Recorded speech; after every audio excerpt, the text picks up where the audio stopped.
Hi, this is Will Gray 42. We're back once again with another lesson. This particular lesson was brought on because someone actually wanted to know about some actual tactics, something to actually use in a spar, in a fight, that will help in the fight relatively quickly.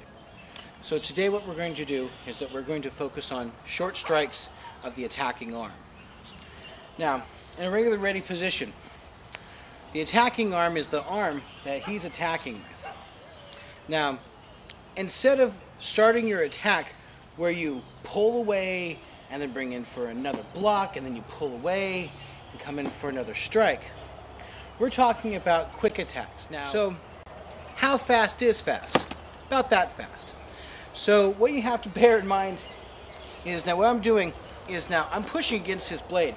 And what I'm doing is I'm moving around his blade and then sliding down it into his arm. It can be done the other way. Now if you're on, say you're on this side, you can push over and then with your arm turning it this way, go back to regular, you can come in and strike. And now you're still in the defensive position. You can thrust from here. Alright. Now another thing that we've dubbed called the finger marauder. Once your first hand's taken, switch to the other one. Okay, once you've lost the other hand, is the fight starts with taking the other hand, and now the other hand too. All right, now in Boffer, it's that quick. Now some people go, "Oh, hands don't count." Now let's talk about real blade for a minute. I have a real blade. There's an edge here.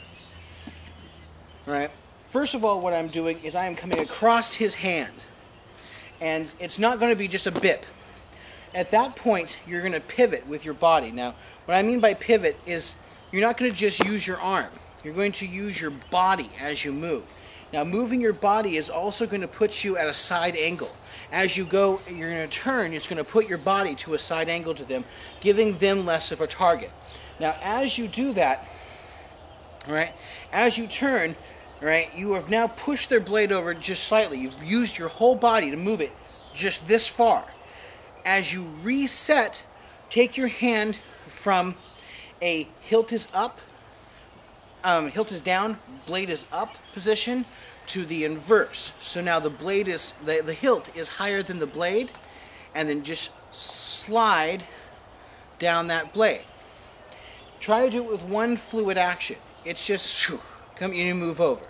All right, from the other side, all right, it's a quick action. If you take the time to go turn and then come down, they're going to respond. They're going to try to stop you from losing their arm. So, back to real blades for a minute. If you're in, first of all, real blades, you should never really be this close. But if you are, say you're going to make a strike towards me, okay? You're going to make that. That's the strike you're going to push. Okay. I would stop the motion and then immediately attack his hand. Now with this blade here, I'm going to come across his wrist, I'm going to come across his elbow. If I can reach high enough, I'm going to come across his neck, all right, and attack specific spots of the body, where no matter what size the person is, there's a couple of areas that the blood veins and the arteries are relatively close to the skin, all right? So these quick attacks will relatively end the fight. If they don't end the fight, they're going to bleed to death very, very soon. You may have time to run. Because if they run after you, it pumps the blood faster. Anyway, for a moment, we're about to have a whole bunch of people walk by. So right here is going to be a nice little fade. Alright, they've walked by and now we're back. So, the next part we're going to talk about is what if they're advancing towards you. You're still using fast attack, quick motions. Alright, for example, ooh, okay, now see how he's advancing in on us, in on me as we go? Take one step back.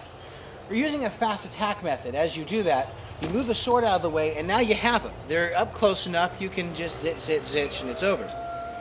Alright, if you're not going to go for a headshot, say for points being you want this person to live.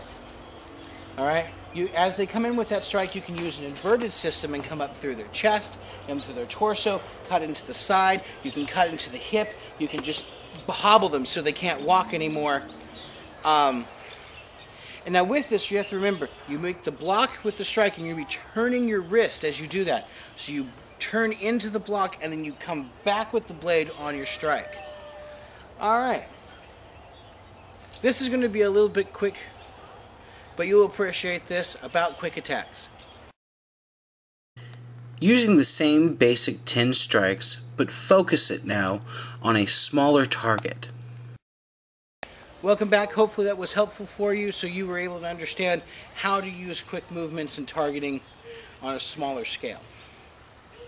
Okay, so even though we have a little kid in the background playing with a balloon, we're going to continue on with our regular scheduled programs of violence. Stick. Now, more quick attacks. This is that's a basic quick attack. Slide and make an attack. Now, especially in any form of real combat, Boffer usually can make one attack, everyone freezes, you get back set, you get prepared, sparring and such. But with real combat, especially with, you have to drop this guy and get to the next person because they have a sword and they're coming after you as well. What I personally suggest using quick tactics is, first of all, know locations on the body that can make definite positions available for instant death. Alright, get an anatomy book. Look where the arteries go. That's some really interesting stuff. But, for this case in point, quick attacks, as they advance in, you come in, cut across here, come back down, back through, and back through. Okay, if you do this quickly, in a single strike as they come through, you make the block come through. This guy's dead. You can move on to the next guy. I'm pretty sure if he gets up from that, then he's on something that it ain't gonna matter what you do. Make sure the next strike is a shot through the head because he's a zombie. Destroy the central nervous system. Yes. Which is something that we're going to be talking about soon, coming up, since we've now gone into more advanced training, is learning the body, learning where the strikes move, and knowing, so what the difference between stabbing someone here and stabbing someone here. Alright? That's the difference between an arm and a chest. That's the difference between a shoulder and a lung. Now, if you had done your homework originally, you have practiced hitting exact pinpoints with those cards. Reason why is for this. As they come in, if you can just take them out in a single shot, where this is located is a lung. Okay? If you pierce the lung, once again, if you continue fighting, then a sword ain't gonna do it. Pull out the gun. Alright? Plus, this is also going to give you the opportunity to really practice your control. When you're working with your partner, make multiple attacks, not just their first initial attack. Come off and finish off the strike. Right? That was a block, a hit, and a death. Alright?